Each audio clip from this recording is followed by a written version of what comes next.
Hi friends, അസ്സലാമു അലൈക്കും. മിസ്മി കിച്ചണിലോട്ട് എല്ലാവർക്കും സ്വാഗതം. ഇന്ന് നമ്മൾ ഒരു ഈസി ഡ്രിങ്കിന്റെ റെസിപ്പിയാണ് ചെയ്യുന്നത്. എങ്ങനെയെന്ന് നോക്കാം. അതിനായിട്ട് ഞാൻ ഒരു ബൗളിലേക്ക് 2 ടേബിൾ സ്പൂൺ ഗോതമ്പ് പൊടിയാണ് എടുത്തിട്ടുള്ളത്. ഗോതമ്പ് പൊടി എന്ന് പറയുമ്പോൾ ഞാൻ ഇത് ആട്ടമാവാണ് കേട്ടോ എടുത്തിട്ടുള്ളത്. അതിലേക്ക് നമുക്ക് 1/2 കപ്പ് പാൽ കൂടി ഒഴിച്ചിട്ട് നമുക്കിതൊന്ന് മിക്സ് ചെയ്തെടുക്കാം. കട്ടകളൊന്നും ഇല്ലാതെ വേണം കേട്ടോ മിക്സ് ചെയ്തെടുക്കാനായിട്ട്. വളരെ സിമ്പിളായിട്ട് ചെയ്തെടുക്കാവുന്ന നല്ല ടേസ്റ്റി ആയിട്ടുള്ള ഒരു ഡ്രിങ്കാണ് കേട്ടോ. ഇതിപ്പോൾ നോമ്പ് തുറക്കുന്ന സമയത്തൊക്കെ ഉപയോഗിക്കാൻ പറ്റും. അതുപോലെ തന്നെ ഒരു ഗസ്റ്റ് വന്നാലൊക്കെ പെട്ടെന്ന് തയ്യാറാക്കി കൊടുക്കാവുന്ന നല്ല ടേസ്റ്റി ആയിട്ടുള്ള ഒരു ഡ്രിങ്കാണ് കേട്ടോ. ഇതിലേക്ക് നമ്മൾ 2 സ്പെഷ്യൽ ചേരുവകൾ കൂടി ചേർത്ത് കൊടുക്കുന്നുണ്ട്. അത് നമുക്ക് നല്ല ടേസ്റ്റ് കൂടുതൽ കൊടുക്കും കേട്ടോ. ഒരുപാട് നല്ല ടേസ്റ്റ് ആയിരിക്കും ഇത് കഴിക്കാനായിട്ട്. അപ്പോൾ ഇതുപോലെ ഞാൻ നന്നായിട്ടൊന്ന് മിക്സ് ചെയ്ത് എടുത്ത് വെച്ചിട്ടുണ്ട്. അപ്പോൾ ഇതിവിടെ മാറ്റി വയ്ക്കാം. ഇനി ഞാൻ ഇവിടെ എടുത്തിട്ടുള്ളത് ഒരു സോസ് പാനിലേക്ക് 250 ml കപ്പിൽ 2 കപ്പ് പാലാണ് എടുത്തിട്ടുള്ളത്. അത് നമുക്കിതുപോലെ സോസ് പാനിലേക്ക് ഒഴിച്ചു കൊടുക്കാം. ഇപ്പം ഞാൻ ഫ്ലെയിം ഓൺ ആക്കിയിട്ടില്ല കേട്ടോ. അപ്പോൾ 2 കപ്പാണ് എടുക്കുന്നത്. മൊത്തം നമ്മൾ 1/2 ലിറ്റർ പാലും 1/2 കപ്പ് പാലും അങ്ങനെയാണ് എടുത്തിട്ടുള്ളത്. ഇനി ഇതിലേക്ക് അതേ കപ്പിൽ തന്നെ 1 കപ്പ് വെള്ളം കൂടി ഒഴിച്ചു കൊടുക്കാം. എന്നിട്ട് ഫ്ലെയിം ഓൺ ആക്കിയിട്ട് ഒരു മീഡിയം ഫ്ലെയിമിൽ വെച്ചിട്ട് ഈ പാലൊന്ന് ജസ്റ്റ് ഒന്ന് ചൂടായി വരണം കേട്ടോ. നന്നായിട്ട് ചൂടാവണ്ട, ജസ്റ്റ് ഒന്ന് ചൂടായി വരട്ടെ. ചൂടായി വരുന്ന സമയത്ത് നമുക്കിതിലേക്ക് നമ്മളിവിടെ കലക്കി വെച്ചിട്ടുള്ള ഗോതമ്പിൻ്റെ മാവ്, ഗോതമ്പ് പൊടി കലക്കി വെച്ചത് ഒരു അരിപ്പയിൽ കൂടി നമുക്കിതൊന്ന് അരിച്ച് ഒഴിച്ചു കൊടുക്കാം. ഇപ്പോൾ നമ്മൾ ആട്ടമാവാണെങ്കിലും ചിലപ്പോൾ ചെറുതായിട്ട് ഒരു ഉമ്മി ഉണ്ടാവാനൊക്കെ സാധ്യതയുണ്ട്. അപ്പോൾ അതൊന്നും വരാതിരിക്കാനും ചെറിയ കട്ടകളൊക്കെ ഉണ്ടെങ്കിൽ അതൊക്കെ ഒന്ന് പോകാനും വേണ്ടിയിട്ട് നമുക്കിതുപോലെ ഒന്ന് അരിച്ചിട്ട് ചേർത്ത് കൊടുക്കാം കേട്ടോ. ഇതുപോലെ ഒന്ന് അരിച്ച് ചേർത്ത് കൊടുക്കുക. എന്നിട്ട് ഇതിങ്ങനെ ഒഴിക്കുന്ന സമയം തന്നെ ലോ ഫ്ലെയിമിൽ വെക്കണം കേട്ടോ. അപ്പോൾ ഹൈ ഫ്ലെയിമിലോ മീഡിയം ഫ്ലെയിമിലോ വെക്കരുത്. അപ്പോൾ ഇങ്ങനെ ഒഴിക്കുന്ന സമയത്ത് പാലടിയിൽ ഫ്ലെയിം കൂടുതലാണെങ്കിൽ ചൂടാകും. അപ്പോൾ ഒഴിക്കുന്ന ഭാഗമൊക്കെ കട്ടായി പോകുകയും ചെയ്യും കേട്ടോ. അത് വരാതിരിക്കാൻ ലോ ഫ്ലെയിമിൽ വെച്ചിട്ട് ഒഴിച്ചു കൊടുത്താൽ മതി. ജസ്റ്റ് പാലൊന്ന് ചൂടായി വരുമ്പോഴാണ് ഒഴിച്ചു കൊടുക്കേണ്ടത് കേട്ടോ.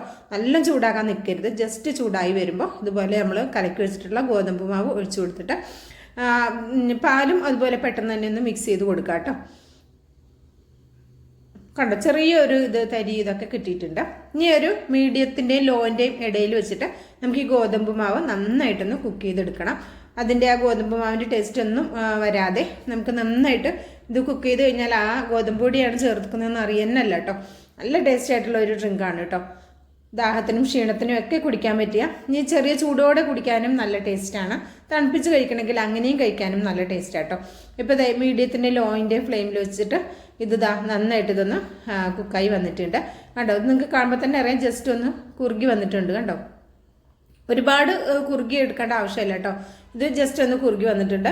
അപ്പം ഇനി ഇതിലേക്ക് നമ്മൾ 2 പിഞ്ച് സിനമൺ പൗഡറാണ് എടുത്തിട്ടുള്ളത്, കറുവപ്പട്ടയുടെ പൊടി. ഇപ്പോൾ കറുവപ്പട്ടയുടെ പൊടി ഇല്ലെങ്കിൽ ഒരു ചെറിയ പീസ് കറുവപ്പട്ട ചേർത്ത് കൊടുക്കുക. ഈ ഒരു ഡ്രിങ്കിലേക്ക് കറുവപ്പട്ടയുടെ ടേസ്റ്റ് മുന്തി നിൽക്കാൻ പാടില്ല കേട്ടോ. ഇനി ഇതിലേക്ക് ഒരു 1/2 ടീസ്പൂൺ ഏലക്കയുടെ പൊടി കൂടി ചേർത്ത് കൊടുക്കുക. ഏലക്കയുടെ പൊടി ഇല്ലെങ്കിൽ ഏലക്കയൊന്ന് ഒരു 2 ഏലക്കയൊന്ന് ചതച്ചിട്ട് ചേർത്ത് കൊടുത്താലും മതി.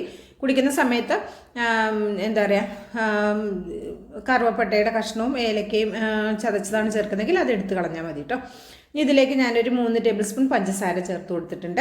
ഇനി ഇതിലേക്ക് ഞാൻ ചേർത്ത് കൊടുക്കുന്നത് 2 ടേബിൾ സ്പൂൺ മിൽക്ക് മെയ്ഡാണ്. ഇതിൽ നമ്മൾ 2 സ്പെഷ്യൽ ചേരുവ ചേർക്കുന്നതെന്ന് പറഞ്ഞത് ഒന്ന് മിൽക്ക് മെയ്ഡാണ് കേട്ടോ. അപ്പോൾ 2 ടേബിൾ സ്പൂൺ ചേർത്ത് കൊടുക്കുക. എന്നിട്ട് നന്നായിട്ടൊന്ന് മിക്സ് ചെയ്തെടുക്കുക. അപ്പോൾ ഞാൻ ഫ്ലെയിം ഒന്ന് ലോയിലേക്ക് മാറ്റിയിട്ടുണ്ട് കേട്ടോ. ഇത് നമ്മൾ കുക്ക് ചെയ്തെടുക്കേണ്ടത് മീഡിയത്തിൻ്റെയും ലോയിൻ്റെയും ഇടയിൽ വെച്ചിട്ടാണ് കേട്ടോ. അപ്പോൾ ഇതിപ്പോൾ ഇവിടെ നന്നായിട്ട് കുക്കായി വന്നിട്ടുണ്ട്. ഒരു 5 മിനിറ്റ് കൊണ്ട് തന്നെ നമുക്ക് പെട്ടെന്ന് റെഡിയാക്കി എടുക്കാവുന്ന ഒരു അടിപൊളി ഡ്രിങ്കാണ് കേട്ടോ. ഇതുപോലെ ആരെങ്കിലും റെഡിയാക്കി നോക്കിയിട്ടുണ്ടെങ്കിൽ തീർച്ചയായിട്ടും ഒന്ന് കമൻറ്റ് ചെയ്യാൻ മറക്കരുത്. അതുപോലെ തന്നെ വീഡിയോ ഇഷ്ടമാക്കുകയാണെങ്കിൽ ഒരു ലൈക്ക് തന്ന് സപ്പോർട്ട് ചെയ്യാനും ആരും മറക്കരുത് കേട്ടോ. അപ്പോൾ ഇതിവിടെ നന്നായിട്ട് തിളച്ച് നന്നായിട്ട് കുക്കായി വന്നിട്ടുണ്ട്. ഇത്രയും മതി കണ്ടോ. പാകത്തിന് ഇത് കുറുകി വന്നിട്ടുണ്ട്.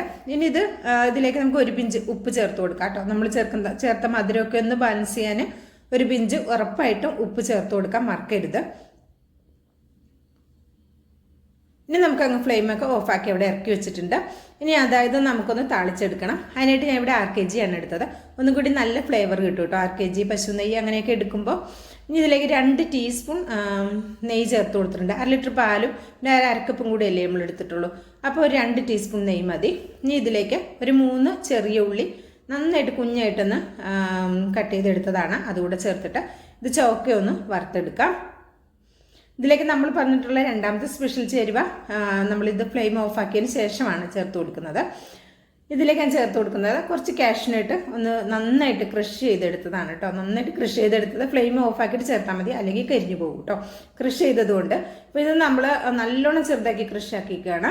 ഇപ്പോൾ ഇത് ചെറുതായിട്ട് കട്ട് ചെയ്തിട്ടാണ് നിങ്ങൾ ചേർത്ത് കൊടുക്കുന്നതെങ്കിൽ കുടിക്കുമ്പോൾ നമുക്ക് അടിയിൽ പോയി കിടക്കും. കാഷ്യൂനട്ട് കട്ടിയുള്ളതുകൊണ്ട് അടിയിൽ പോയി കിടക്കും. അപ്പോൾ ഇതുപോലെ ക്രഷ് ചെയ്തിട്ട് ഇടുകയാണെങ്കിൽ നമ്മൾ കുടിക്കുന്നതിൻ്റെ ഒപ്പം തന്നെ നമുക്കിത് കടിക്കാനും കിട്ടും. അപ്പോൾ നല്ല ടേസ്റ്റും ആയിരിക്കും ഇത് കഴിക്കാനായിട്ട്. കാഷ്യൂനട്ടൊക്കെ നെയ്യിൽ കിടന്ന് മൂത്തിട്ട് നല്ല അടിപൊളി ടേസ്റ്റാണ് കേട്ടോ. അപ്പോൾ ഒരു പ്രാവശ്യമെങ്കിലും ട്രൈ ചെയ്ത് നോക്കിക്കോ, നല്ല സൂപ്പർ ടേസ്റ്റാണ്. നോമ്പിനൊക്കെ നിങ്ങൾ തരിക്കഞ്ഞിയൊക്കെ ഉണ്ടാക്കുമ്പോൾ ഒരു പ്രാവശ്യം ഇതുപോലെ ഒന്ന് റെഡിയാക്കി നോക്കുക. ക്ഷീണത്തിനും ദാഹത്തിനും ഒക്കെ നല്ല പറ്റിയ അടിപൊളി ആയിട്ടാണ്. ഇഷ്ടമായിട്ടുണ്ടെങ്കിൽ ട്രൈ ചെയ്ത് നോക്കുക, അഭിപ്രായം അറിയിക്കുക, ലൈക്കും ചെയ്യുക കേട്ടോ. ബിസ്മി കിച്ചൺ എന്ന യൂട്യൂബ് ചാനൽ സബ്സ്ക്രൈബ് ചെയ്ത് കാണുന്നതിൻ്റെ എല്ലാ പ്രിയ കൂട്ടുകാരും ഒന്ന് സബ്സ്ക്രൈബ് ചെയ്ത് ബെല്ലൈക്കണം തന്നെ എനേബിൾ ചെയ്ത് വെച്ചാൽ നമ്മളിടുന്ന വീഡിയോസിൻ്റെ നോട്ടിഫിക്കേഷൻ നിങ്ങളിലേക്ക് കറക്റ്റായിട്ട് എത്തും. അപ്പോൾ ഇൻഷാ അല്ലാഹ് അടുത്ത നല്ലൊരു അടിപൊളി വീഡിയോ എത്തുന്നവരെ എല്ലാവർക്കും നന്ദി, നമസ്കാരം.